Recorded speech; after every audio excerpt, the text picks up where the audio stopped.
I never heard the voices live, only after they were over. That's the part nobody believes. If someone breaks into your house, you hear them. If someone whispers outside your bedroom door, you hear that too. But every conversation my smart home hub captured happened in empty rooms while I was either asleep, at work, or standing somewhere else in the house. The recordings would appear in the activity log with perfect timestamps, crystal clear audio, and one impossible detail. The people talking didn't exist. At first, I thought it was a software bug. Now I know better. And if you have a smart speaker sitting in the corner of your room right now, unplug it before you finish listening to my story. 3 months ago, I bought my first house just outside Asheville, North Carolina. It wasn't huge, but it was mine. 2 bedrooms, a finished basement, hardwood floors that squeaked in the winter, and enough trees around the property that the place felt isolated without being lonely. I worked remotely as a cybersecurity consultant, so I convinced myself that investing in a full smart home setup would make life easier. Lights, door locks, thermostat, security cameras, window sensors. The whole thing revolved around a sleek little home hub sitting on a shelf in my living room. It listened for voice commands, synchronized every device in the house, and kept detailed logs of everything it detected. I loved statistics. The app showed exactly when lights turned on, when doors opened, how much electricity I used every hour. It was strangely satisfying. My younger sister, Emily, called me obsessed. "You bought a house," she laughed over video chat. "Not a spaceship. I like knowing what's happening. You also alphabetize your spice rack. Organization builds character." She rolled her eyes. "You're impossible." She wasn't wrong. The first week passed quietly. Every morning I checked the activity logs while drinking coffee. Nothing unusual. Motion in the kitchen. Front door unlocked at 8:17. Coffee machine activated. Bedroom lights off. Everything made sense. Then came Saturday. I slept until almost 10. While eating breakfast, I noticed an unfamiliar notification. Voice activity detected 2:13 a.m. Duration, 2 minutes 47 seconds. I frowned. I lived alone. Curious, I tapped the recording. Static crackled for several seconds before 2 voices faded into clarity. One belonged to an elderly man. The other sounded like a teenage girl. "Oh, he still doesn't know," the girl whispered. "Of course he doesn't," the old man replied calmly. "It's his first week." My spoon stopped halfway to my mouth. The girl laughed softly. "Do you think he'll stay?" "He always stays." The recording ended. I stared at my phone for almost a minute before checking the security cameras. Nothing. No movement. Every camera showed an empty house. Every door remained locked. Every window sensor reported closed. I replayed the audio. The voices were unmistakably inside my living room. Not outside. Not muffled. Inside. I contacted customer support. The representative suggested television interference or neighboring wireless devices. "But I don't own a TV." She paused. "Then perhaps radio frequencies?" "Radio frequencies having conversations?" Another pause.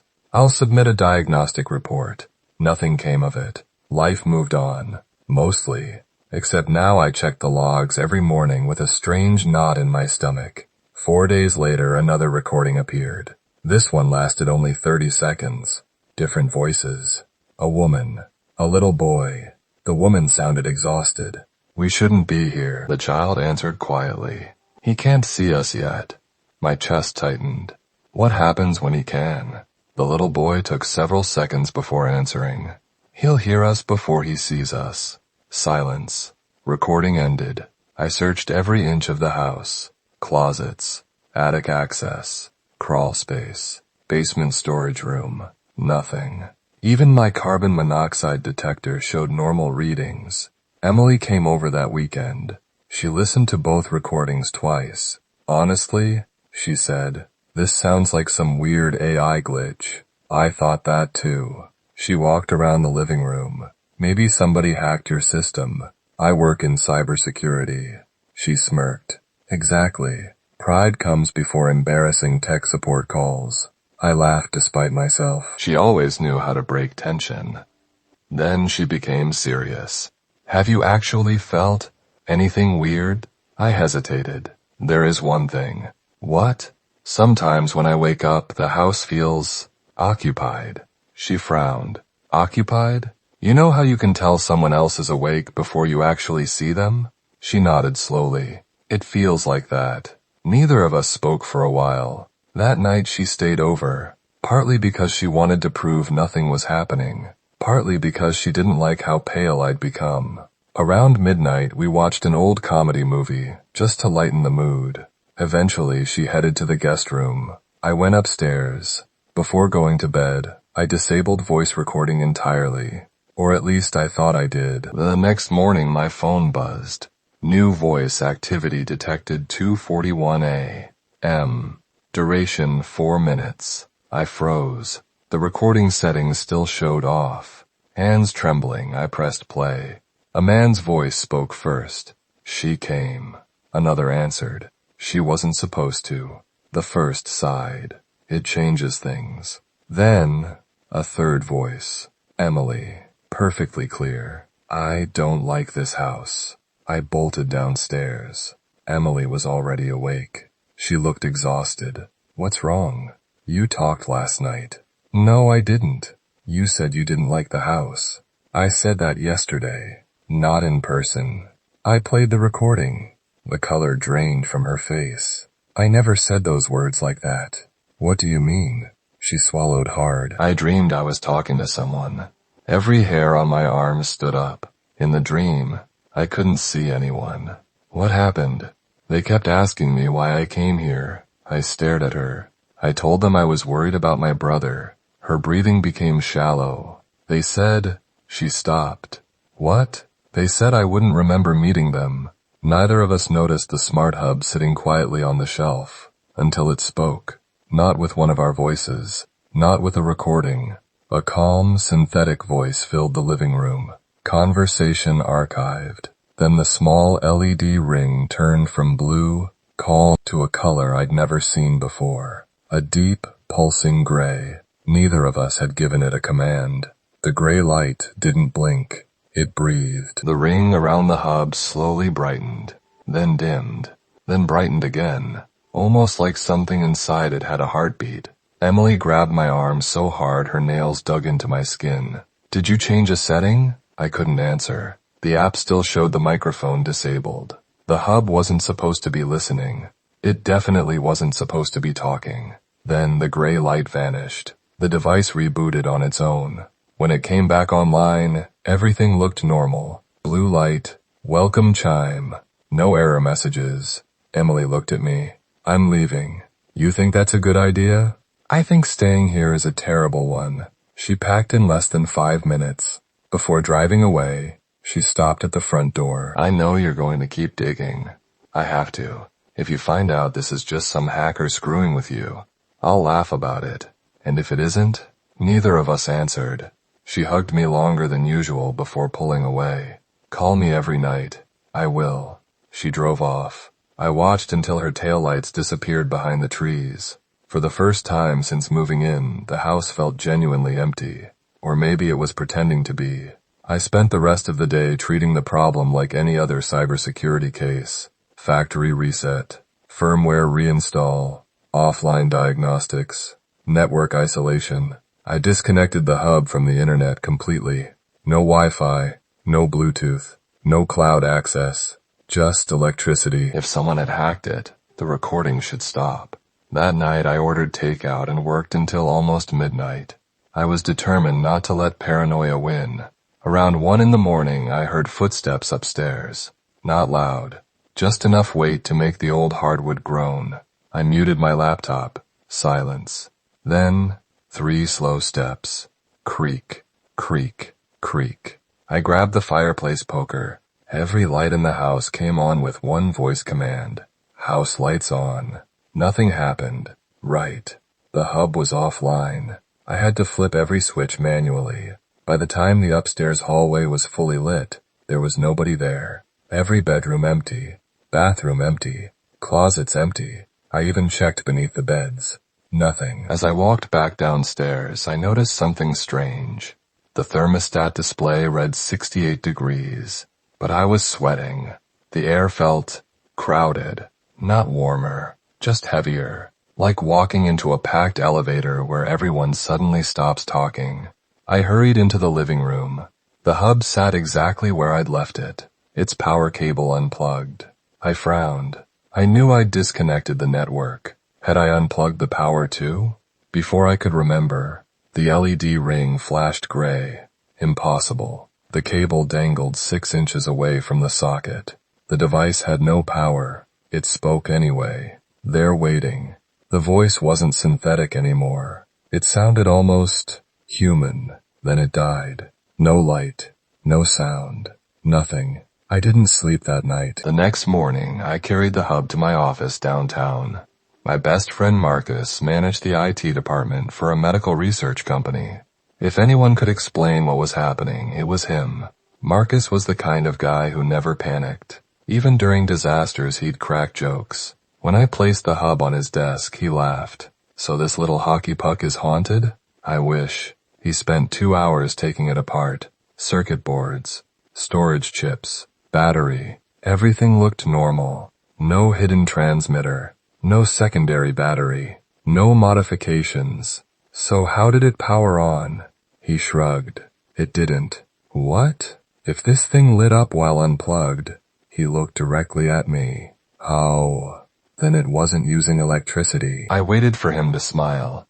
He didn't. Instead, he slid a tiny storage chip across the table. I found something weird. What? This memory partition shouldn't exist. We connected it to his workstation. Instead of system files, thousands of audio recordings appeared. Not dozens, thousands, dating back years. Some timestamps were impossible. 2034. 2035, 2036, 2037. Marcus frowned. These files aren't corrupted. They can't be real. I know. He opened one. A woman's terrified voice filled the speakers. If anyone finds this, don't answer them after sunset. Click. Another file. A man crying. I deleted every device, they still remembered my name. Static. Another. A child whispering. They only talk when the house forgets you're awake. Marcus paused the playback. What the hell is this? I don't know. Then every monitor in his office shut off simultaneously. Not crashed. Turned off. Emergency lights flickered on. His backup generators should have kicked in instantly. They didn't. In the darkness, someone laughed. Soft. Old. Patient. Marcus grabbed a flashlight. Who's there? No answer. Then every monitor powered back on. By themselves. Each displayed the same sentence. Asterisk. We didn't invite him. Asterisk. Marcus stared. I'm him, aren't I? Before I could respond, the message changed. Asterisk. He heard us. Then again. Asterisk. Now he exists here too. Asterisk. Marcus yanked the power strip from the wall. The monitors stayed on. Only for 3 more seconds. Long enough for one final line. Don't come back. Asterisk. Everything went black. Marcus refused to keep the hub. I don't care if it's possessed, radioactive, or cursed. He shoved it into my hands. Take it. You believe me now? I believe something happened. That's not the same thing. No. He looked genuinely frightened. It's worse. Before leaving, he handed me a flash drive. I copied those recordings. You think we should listen to them? I think someone already wanted us to. Back home, I spent hours sorting through the files. Most were fragmented. Random voices. Arguments. Warnings. People crying. Some sounded decades old. Others sounded modern. Then I found one. Recorded only 6 days earlier. A woman's voice. Calm. Steady. I know you're listening. My stomach tightened. She wasn't talking to someone nearby. She was talking directly to whoever would play the file. If you're hearing this. She paused. You still have time. Another voice interrupted. Not speaking. Breathing. Very close to the microphone. The woman continued anyway. The house isn't haunted. The hub isn't haunted. They're both acting like antennas. For what? The woman whispered. For conversations that haven't happened yet. I leaned closer. What you're hearing isn't the past. It's every possible conversation your home could ever contain. My pulse hammered. If enough impossible conversations gather, she began crying. Someone eventually says your name. Static swallowed the rest. I replayed it 3 times. The ending never changed. That night, I unplugged every smart device in the house. Every light, every sensor, every camera, every speaker. I wanted silence. Real silence. Around 3 in the morning, I finally got it. No humming electronics. No air conditioner. No refrigerator cycling. Nothing. Absolute silence. Until someone whispered directly behind my bedroom door. He unplugged everything. A second voice answered. It doesn't matter. Why? A long pause. Then the reply came so softly I almost convinced myself I'd imagined it. Because now, he can hear us without the machine. The whisper outside my bedroom door faded into the kind of silence that makes you question whether you actually heard anything at all. I didn't move. Every instinct told me to throw the door open. Every survival instinct told me not to. So I stayed exactly where I was, gripping a flashlight in one hand and the fireplace poker in the other, watching the crack beneath the door. A shadow drifted across it. Not footsteps. Not someone walking. It was as if darkness itself had slowly floated past. Then another whisper. He's awake. No, he thinks he is. The floorboards outside creaked once, then nothing. I counted to 300 before opening the door. The hallway was empty. The lights were still unplugged. Moonlight spilled through the upstairs window, painting silver rectangles across the floor. No footprints. No movement. No sound. I searched every room again, even though I already knew what I'd find. Nothing. But when I reached the living room, my blood turned cold. Every smart device I'd unplugged was exactly where I'd left it. Every cable still dangled loose. Yet every tiny LED in the house was glowing the same dull gray. The thermostat, the security cameras, the smart bulbs, the garage controller, even the coffee maker. None of them had power. They shouldn't have been capable of producing light. I backed toward the front door. The deadbolt refused to turn. I tried again. Locked. Not jammed. Locked. As if someone on the other side was holding it shut. My phone buzzed. No signal. No Wi-Fi. Just one notification. Live conversation detected. Asterisk duration. In progress. I stared at the screen. There was no recording to play. Instead, a transcript began typing itself one line at a time. Asterisk voice 1. He's reading. Asterisk voice 2.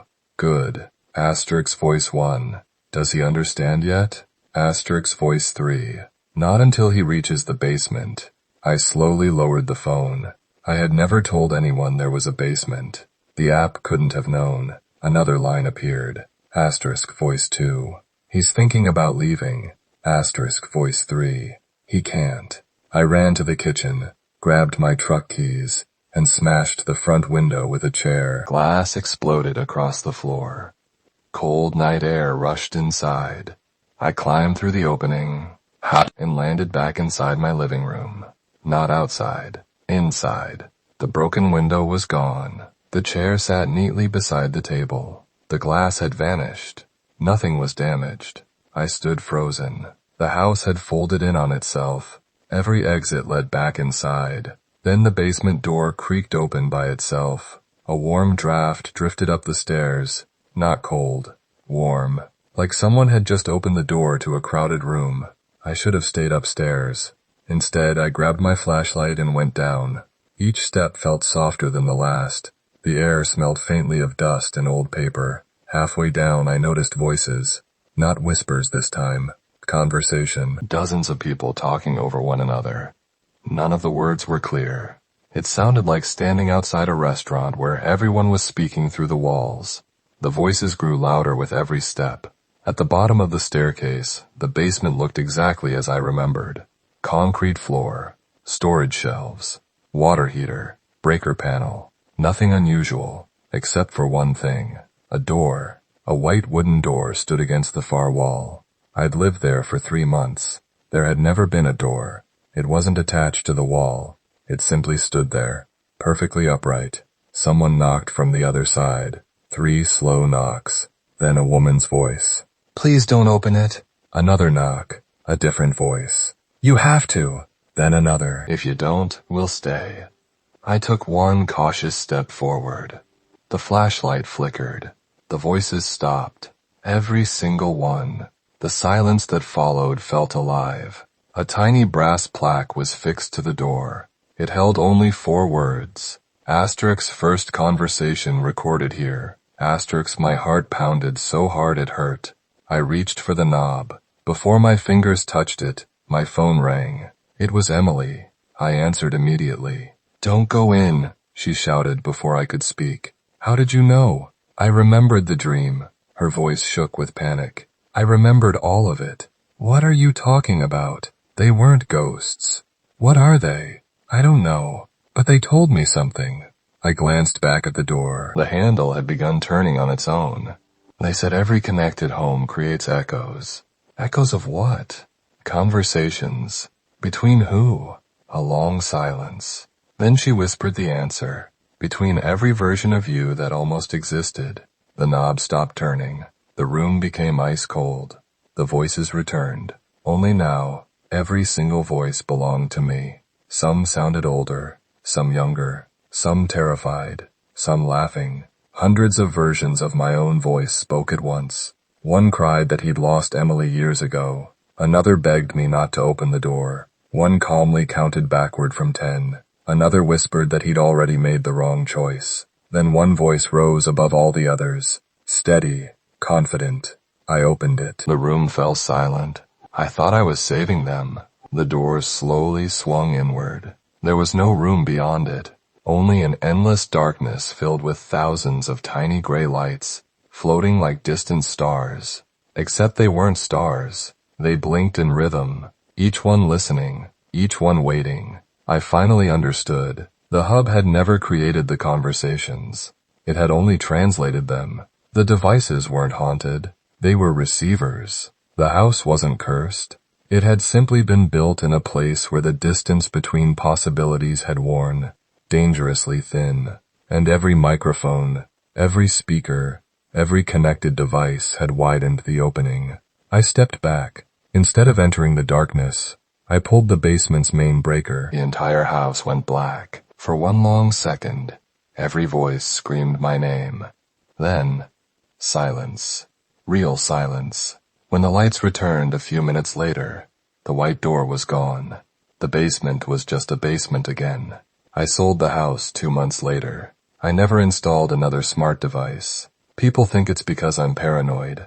Maybe I am. But sometimes, usually around 3 in the morning, my phone lights up on the nightstand. No notification. No caller. Just a gray screen for a few seconds. Last week, curiosity got the better of me. I picked it up. There was only one line on the display. Asterix, new home detected. Migration complete. Asterix,